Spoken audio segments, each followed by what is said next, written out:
Hello दोस्तों। Last video में हमने निदान पंचक को ब्रीफ में जाना था।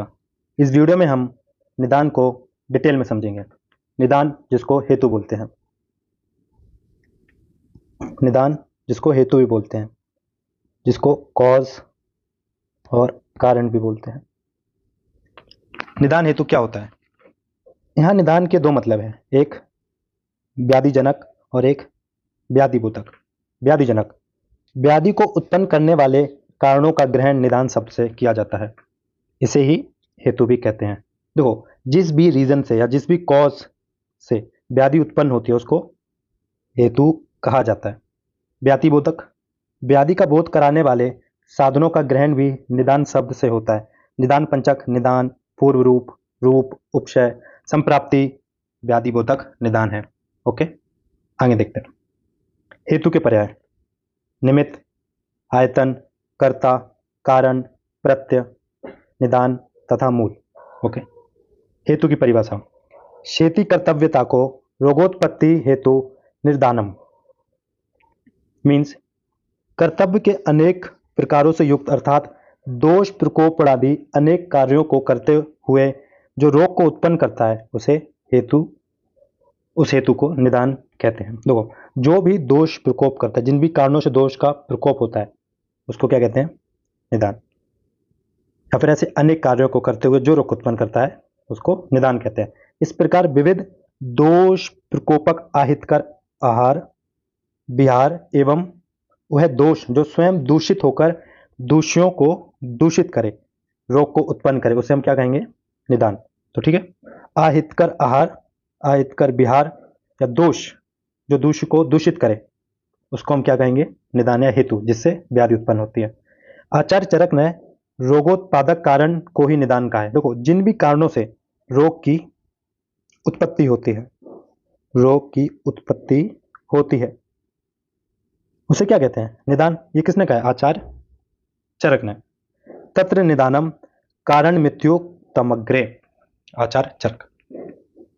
हेतु के प्रकार: एक प्रकार आश्यापकर्ष, स्वस्थान में स्थित दोषों के समप्रमाण में होते हुए भी जब वह प्रकोपित वायु द्वारा प्रेरित होकर अन्य स्थान पर जाते हैं तो इसे आश्यापकर्ष कहते हैं।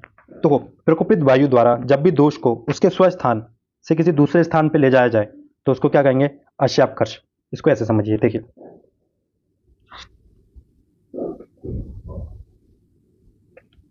जब भी हमारी बॉडी में श्लेष्मा क्षीण होती है, इस कंडीशन में जो प्रकोपित वायु है ना, प्रकोपित वायु पित्त को, पित्त का मेन स्थान कहाँ है? ग्रहणी। पित्त को ग्रहणी से ले जाकर किसी दूसरे स्थान पर ले जाती है। ठीक है, प्रकोपित वायु पित्त को ग्रहणी से ले जाकर अन्य स्थान पर ले जाए, जिसकी वजह से वहां पर उस स्थान पर पीड़ा उत्पन्न होती है, वेदना होती है, जिसकी वजह से रोग उत्पन्न होते हैं। तो इसी को हम क्या कहेंगे? आश्यापकर्ष। ओके, आगे देखते हैं। इस अवस्था में दोष समप्रमाण में होते हुए भी अन्यत्र स्थित होने के कारण विकार उत्पादक होते हैं। देखो, पित्त की ना वृद्धि हुई ना क्षय हुआ, उसका क्या हुआ? सिर्फ स्थान चेंज हुआ, तो इस वजह से उसने विकार को उत्पन्न किया। ऐसे दोषों को आश्यापकृष्ट, तो यहाँ पे क्या हुआ? आश्यापकृष्ट पित्त, तथा तदन्य व्याधि को आश्यापकर्ष जन्य, उससे उत्पन्न व्याधि को आश्यापकर्षण जन्य जानना चाहिए। आई होप आपको समझ आया होगा। अब हम देखते हैं द्विविध प्रकार हेतु।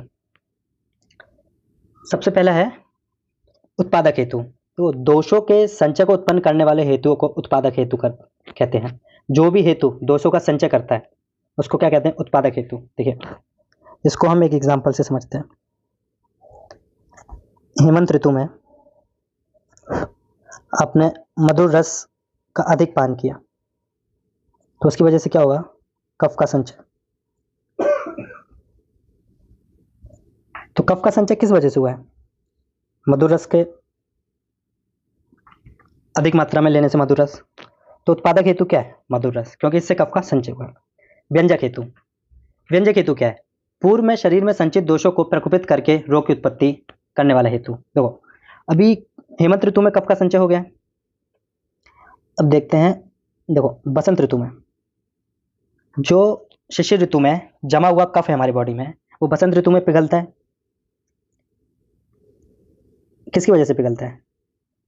सूर्य की किरणों की वजह से या सूर्य की गर्मी की वजह से, है ना। तो उसकी वजह से रोग उत्पन्न होते हैं क्योंकि कफ पिघलता है। तो यहाँ पे सूर्य की गर्मी क्या होगी? व्यंजक हेतु। ओके, अब देखते हैं वहा हेतु।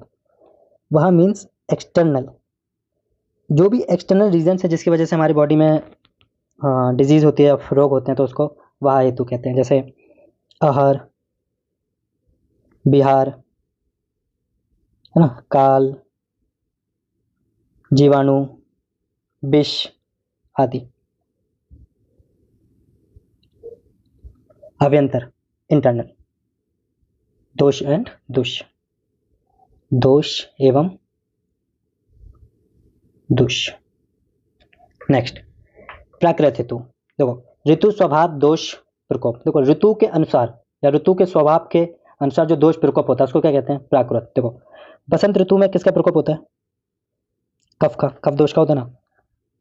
तो अगर बसंत ऋतु में कफ दोष जन्य व्याधि होंगी तो वो क्या होगा? प्राकृत हेतु। ठीक है। और पित्त, पित्त दोष शरद में। ओके,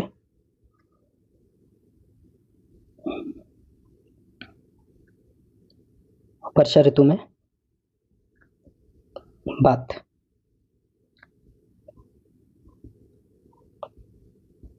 देखो विकृत हेतु, अन्य ऋतु में दोष प्रकोप विकृत कहलाता है। अगर बसंत ऋतु में बात व पित्त का प्रकोप हो जाता है तो उन रीजन को क्या कहेंगे? विकृत हेतु। ओके, नेक्स्ट देखते हैं अनुबंध और अनुबंध। अनुबंध मतलब होता है प्रधान।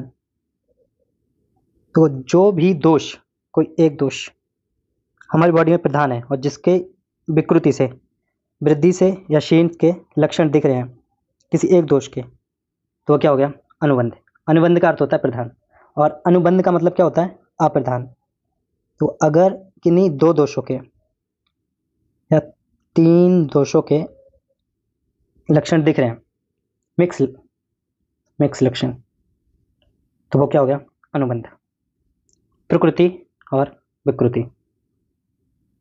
प्रकृति, देखो जो व्यक्ति जिस प्रकृति का है उसी दोष के प्रकोप से होने वाला रोग प्रकृतिजन्य कहलाता है। ठीक है, जैसे बात प्रकृति का है कोई, उसको बात जन्य व्याधि हो रही है तो वो क्या हो गया? प्रकृति।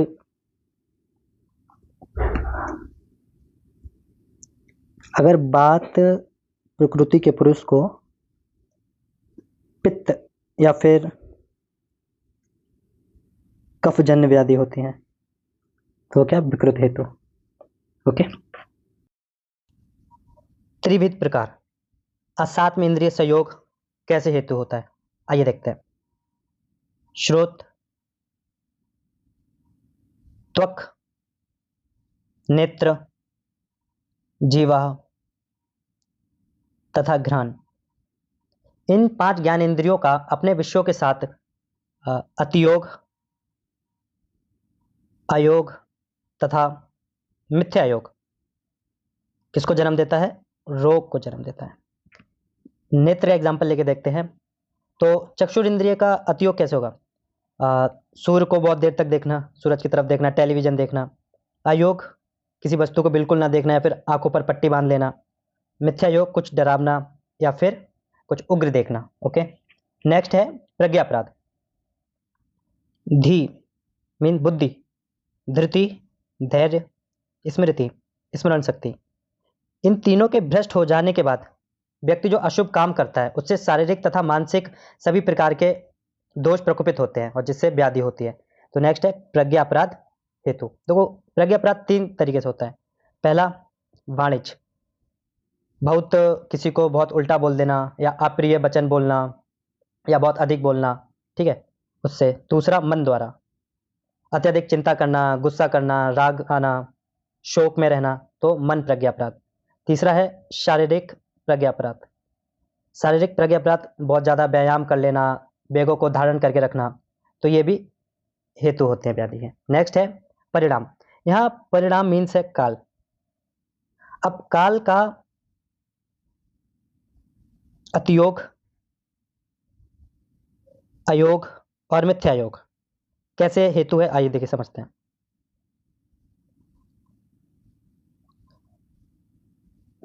देखो, अतियोग, किसी जैसे ग्रीष्म ऋतु में अत्यधिक गर्मी पड़ना, तो क्या हो गया, अतियोग।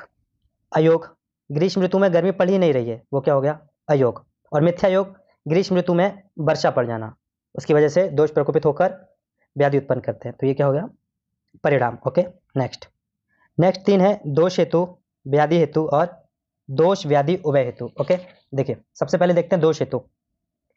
जिन हेतुओं के सेवन से दोषों का संचय, प्रकोप और प्रशम होता है, उन्हें क्या कहते हैं, दोष हेतु। जो भी चीजों के सेवन से दोषों का क्या होता है, संचय, प्रकोप और प्रशम, तो उसको हम किस में रखेंगे, दोष हेतु। व्याधि हेतु, जो हेतु दोष की अपेक्षा नहीं करता तथा व्याधि को उत्पन्न करने वाले विशेष कारण से उत्पन्न होता है, वह व्याधि हेतु है। तो जिस भी हेतु को किसकी अपेक्षा नहीं होती, दोष की अपेक्षा, मतलब उसको दोष से कोई मतलब ही नहीं है, वो व्याधि को उत्पन्न करेगा ही करेगा। जैसे मृतिका भक्षण, मृतिका भक्षण मीन्स माटी का खाना।